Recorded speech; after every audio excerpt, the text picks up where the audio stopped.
Hi, ഞാൻ ഇന്ന് സംസാരിക്കാൻ പോണത് ഞാൻ റീസെൻ്റ്ലി കണ്ടുകഴിഞ്ഞാൽ എനിക്ക് ഏറ്റവും ഇഷ്ടപ്പെട്ട ഫേവററ്റ് മൂവിയെക്കുറിച്ചാണ്. പാച്ചും അത്ഭുത വിളക്കും. ഫഹദ് ഫാസിൽ ഹീറോ ചെയ്യുന്ന അഖിൽ സത്യൻ മൂവിയാണ്. ഓക്കെ, പാച്ചും അത്ഭുത വിളക്കും എന്ന് പറയുമ്പോൾ ആ മൂവിയെക്കുറിച്ചും എന്തുകൊണ്ട് എനിക്ക് ഇഷ്ടപ്പെട്ടു എന്നും അതിലുള്ള കുറേ ലൈഫ് ലെസൺസ് ഉണ്ട്. ഓക്കെ, കുറേ ലൈഫ് ലെസൺ. ഓക്കെ, പാച്ചു ഒരു 30 ഇയറൊക്കെ കഴിഞ്ഞ് ലൈഫ് അൺസെറ്റിൽഡ് ആയിട്ടിരിക്കുന്ന ഒരു ബാച്ചിലറാണ്. ഓക്കെ, ഒബ്വിയസ്ലി ആ വറീസ് ഉണ്ട്. മാരീഡ് ആയിട്ടില്ല, ഫൈനാൻഷ്യലി ഒരു ജോബ് അല്ലെങ്കിൽ അവൻ്റെ ബിസിനസ് ഇച്ചിരി ഒന്ന് സൈഡാക്കിക്കൊണ്ടിരിക്കുകയാണ്. സ്വന്തമായിട്ടൊരു വീടുണ്ട്, അങ്ങനെയുള്ളത്.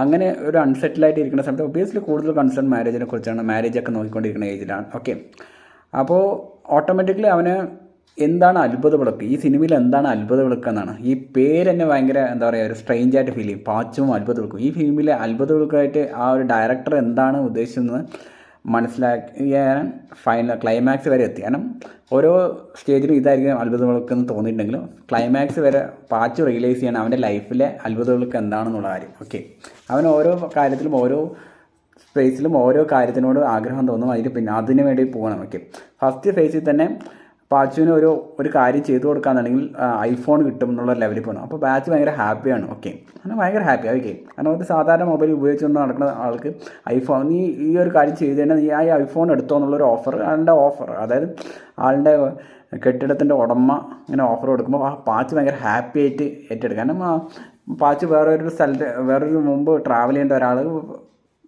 ആളായിരുന്നു. പക്ഷേ കുറച്ച് കാര്യങ്ങൾ കൊണ്ട് അവന് ട്രാവൽ ചെയ്യാൻ പറ്റില്ല എന്ന് വായിക്കുമ്പോൾ ആ സമയത്താണ് ഇങ്ങനെ ഒരു ഓഫർ. അപ്പോൾ അവൻ തന്നെ വിചാരിക്കേണ്ടത് ഓക്കെ, അന്ന് ഒരു അൺഫോർച്ചുനേറ്റ് തിങ് സംഭവിച്ചു, അതായത് അവൻ്റെ തൊണ്ടയിലൊരു മുള്ള് കയറും, അതുകൊണ്ട് അവൾ ട്രാവൽ ചെയ്യാൻ പറ്റില്ല. അപ്പോൾ അന്ന് ട്രാവൽ ചെയ്യാൻ പറ്റാത്തത് ഒരു ലക്കായി. കാരണം അന്ന് ട്രാവൽ ചെയ്യാൻ പറ്റാത്തതുകൊണ്ട് എനിക്ക് ഒരു ഐഫോൺ കിട്ടേണ്ട അവസ്ഥയായിരുന്നു. അപ്പോൾ ഐഫോൺ കിട്ടിയ ആൾ ഭയങ്കര ഹാപ്പി. അപ്പോൾ ആ ഒരു കമ്മിറ്റ്മെൻറ്റ് ഏറ്റെടുത്തിട്ട് ആൾ ഒരു ട്രെയിൻ യാത്ര, അതിൽ തന്നെ ഹീറോ വരുന്ന ഒരു ആക്ട്രസ് ഒക്കെ അവരെ ബോംബെയിൽ എത്തിക്കുക അല്ലെങ്കിൽ അവിടെ എത്തിക്കുക എന്നുള്ളതാണ് എൻ്റെ ഡ്യൂട്ടി. ഈ ഡ്യൂട്ടി ആയിട്ട് പോണ സമയത്താണ് വേറൊരു ഓഫർ കിട്ടുന്നത്. ഓക്കെ, അതായത് നീ ഇന്ന പോലെ ചെയ്യുകയാണെന്നുണ്ടെങ്കിൽ അവരൊരു ഓഫർ കൊടുക്കുകയാണ് പാച്ചുവിന്. നീ ഇന്ന പോലെ ചെയ്യുകയാണെന്നുണ്ടെങ്കിൽ ആ കെട്ടിടം, അതായത് നിൻ്റെ ബിസിനസ്സുള്ള കെട്ടിടം ഏതാണെന്ന് വെച്ച് കഴിഞ്ഞാൽ അത് എൻ്റെ പേരിലാണ്, അത് ഞാൻ നിനക്ക് ഫ്രീ ആയിട്ട് തരാമെന്നുള്ള ഓഫർ. പാച്ചു വീണ്ടും സർപ്രൈസ്ഡായി. വീണ്ടും ഒരു അത്ഭുത വിളക്ക്. ഓക്കെ, അപ്പോൾ ഐഫോണും കിട്ടിക്കഴിഞ്ഞു. അപ്പോൾ ഐഫോണിനേക്കാൾ വലുതാണ് എന്തായാലും ആ കെട്ടിടം. ഓക്കെ, അപ്പോൾ അത് ഫ്രീ ആയി കിട്ടണമെങ്കിൽ പാച്ച് വീണ്ടും ഇതാണ് അത്ഭുത വിളക്ക്. ഓക്കെ, അതിന് വേണ്ടിയാണ് കൊടുക്കാം. ഓക്കെ, ഇതിൽ ഫസ്റ്റ് സ്റ്റേജിൽ പറഞ്ഞാൽ പാച്ച് ഭയങ്കര നോർമലി വീക്കായിട്ടുള്ള പേഴ്സണാണ്. ഓക്കെ, ഫസ്റ്റ് സ്റ്റേജിൽ പറഞ്ഞാൽ പാച്ചും അതിലെ വില്ലൻസ് ആയിട്ട് ഒരു ഫൈറ്റ് വരുന്നുണ്ട്. ഓക്കെ, ഫൈറ്റ് വരുന്നതിനാൽ വില്ലൻസ് ഇവൻ്റെ അടുത്ത് തൂക്കി അടിക്കുന്നുണ്ട്. ആ സമയത്ത് പാച്ചിന് ധൈര്യമില്ല. ഓക്കെ, ധൈര്യം. ഈ അത്ഭുത വിളക്കത്തിൻ്റെ പ്രത്യേകത എന്താ, അതുള്ള സമയത്ത് നമ്മൾ ഭയങ്കര സ്ട്രെങ്ത് ആയിട്ട് മാറും, നമ്മൾ ഭയങ്കര ബെറ്ററായിട്ട് മാറും അത്ഭുത വിളക്കിൻ്റെ നേരം. ഓക്കെ, കാരണം ആ ഫസ്റ്റ് സ്റ്റേജിൽ പാച്ചുവിൻ്റെ അപ്പോൾ അത്ഭുത വിളക്കില്ല. ഓക്കെ, അത്ഭുത വിളക്ക് ഇല്ലാത്തതുകൊണ്ട് തന്നെ പാച്ചു ഭയങ്കര വീക്കർ പേഴ്സണാണ്. ആ ഫസ്റ്റ് സീനിൽ തന്നെ അപ്പോൾ വില്ലന്മാർ വന്നിട്ട് പാച്ചിനെ ഭയങ്കര അറ്റാക്ക് ചെയ്യുന്നുണ്ട്, ഭയങ്കര ഹരാസ് ചെയ്യുന്നുണ്ട്, ഭയങ്കര പേടിപ്പിക്കുന്നുണ്ട്.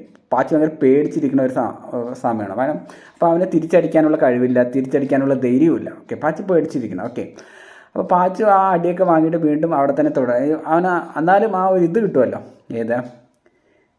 അവൻ ആ സമയത്ത് വിളിച്ചിരിക്കുന്ന വിചാരിച്ചിട്ടുള്ള ഒരു അത്ഭുത വിളക്ക് എന്ന് പറഞ്ഞാൽ ആ കെട്ടിടമാണ്, ആ ബിൽഡിംഗ് ആണ്. ഓക്കെ, പക്ഷേ റിയൽ ആയിട്ടുള്ള അത്ഭുത വിളക്ക് അതല്ലായിരുന്നു. ഓക്കെ, പക്ഷേ ആ സമയത്ത് വിചാരിച്ചിട്ടുള്ള അത്ഭുതം, അപ്പോൾ ആ ബിൽഡിംഗ് വേണമെന്നുള്ളതുകൊണ്ട് തന്നെ ആ കമ്മിറ്റ്മെൻറ്റ് അവൻ കംപ്ലീറ്റ് ചെയ്യാൻ വേണ്ടിയുള്ള എഫേർട്ടുകൾ കൊടുത്തുകൊണ്ടേയിരിക്കും.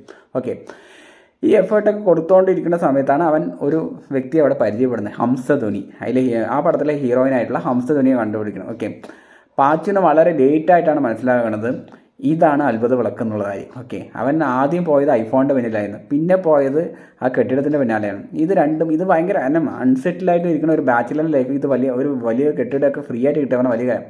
അപ്പോൾ ഇത് അവൻ വലുതാണെന്ന് വിചാരിച്ച് പിന്നീട് പോകുമ്പോഴാണ് ഹംസധ്വനിയുടെ ഫ്രണ്ടിൽ പോയി പെടുന്നത്. ഓക്കെ, പോകെ അവനെ മനസ്സിലാവും ഹംസധ്വനിയാണ് അത്ഭുത വിളക്ക് എന്നുള്ള കാര്യം. അപ്പോൾ ആ പാച്ചുവിന് ഹംസധ്വനിയോട് സ്നേഹം തോന്നുന്നു, ഇഷ്ടം തോന്നുന്നു, റിലേഷൻഷിപ്പ് താല്പര്യം തോന്നുകയും ചെയ്യുന്നു. പിന്നെ അവൻ അവിടെ സ്റ്റേ ഔട്ട് ചെയ്യേണ്ടത് ഹംസധ്വനിക്ക് വേണ്ടിയാണ്.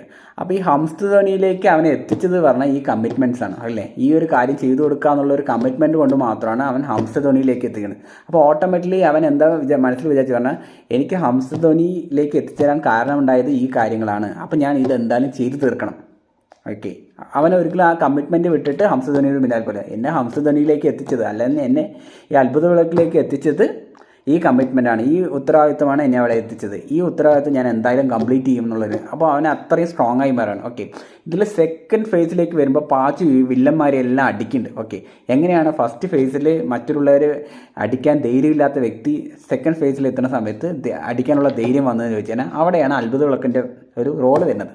അതായത് ഹംസ ധോനി ലൈഫിൽ കിട്ടുമെന്ന് പറയുമ്പോഴേക്കും അല്ലെങ്കിൽ ഹംസ വന്ന് പറയുമ്പോഴേക്കും പാച്ചു വളരെ സ്ട്രോങ്ങും പോസിറ്റീവായി മാറുകയാണ്. എന്ത് കാര്യം വന്നാലും ഞാൻ ഫേസ് ചെയ്തോളാം എന്ന ലെവലിലേക്ക് മാറും. ഓക്കെ, ഇതാണ് അത്ഭുത വിളക്ക്, ഹംസ ധോനി എന്ന് പറയുന്നത്, അല്ലെങ്കിൽ ധോനി അത്ഭുത വിളക്ക്. പാച്ചു സെക്കൻഡ് ഫേസിലേക്ക് വരുമ്പോൾ വില്ലന്മാരെയെല്ലാം ധൈര്യത്തോടെ ഫേസ് ചെയ്യും, അവരെല്ലാം അടിക്കുകയും ഒക്കെ ചെയ്യുന്നുണ്ട്. ഓക്കെ, ഈ അത്ഭുത വിളക്കിന് വേണ്ടിയിട്ടാണ് പിന്നീട് സെക്കൻഡ് ഫേസിലേക്ക് വരുമ്പോൾ പാച്ചു അവിടെ ഉള്ളത്. കാരണം ആ കമ്മിറ്റ്മെൻറ്റ് കംപ്ലീറ്റ് ചെയ്ത് കഴിഞ്ഞിട്ട് ഏറ്റവും ഫിനിഷിങ്ങിലേക്ക് വരുന്ന സമയത്ത് അവനെല്ലാം വേണ്ടെന്ന് വെക്കും. ഓക്കെ, ഞാൻ ബിൽഡിംഗ് ഓഫർ ചെയ്തത് വേണ്ടാന്ന് വെക്കുന്ന ഒരു സീനുണ്ട്. ആ സീനിൽ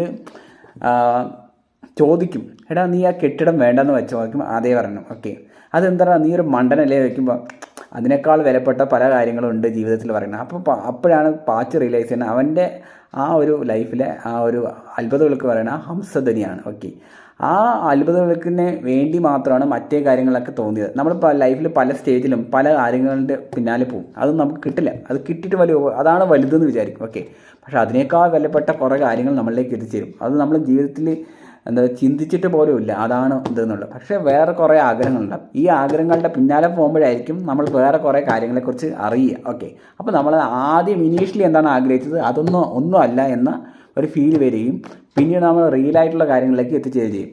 ഈ അത്ഭുത വിളക്കിൻ്റെ പ്രത്യേകത അതാണ്, നമ്മളെ ഏറ്റവും മികച്ചതാക്കി മാറ്റും. ഓക്കെ, അപ്പോൾ ഹംസ ധോനി പാച്ചുവിനെ ഏറ്റവും മികച്ചതാക്കി മാറ്റുകയാണ്. ഓക്കെ, ആ അത്ഭുത വിളക്കിൻ്റെ ഒരു ഫിനിഷിങ് എന്ന രീതിയാണ് പാച്ചു ഇനി എനിക്കത് വേണ്ട, അതായത് എനിക്ക് ആ കെട്ടിടം വേണ്ട എന്ന രീതിയിൽ സാക്രിഫൈ, അല്ലെങ്കിൽ എനിക്കത് വേണ്ട, അതല്ല എൻ്റെ അത്ഭുത വിളക്ക് എന്ന് വിചാരിച്ച് ഡ്രോപ്പ് ചെയ്യണ ഹംസ ധോനിയിലേക്ക് അവൻ ചേർന്ന് വരുന്നു. ഓക്കെ.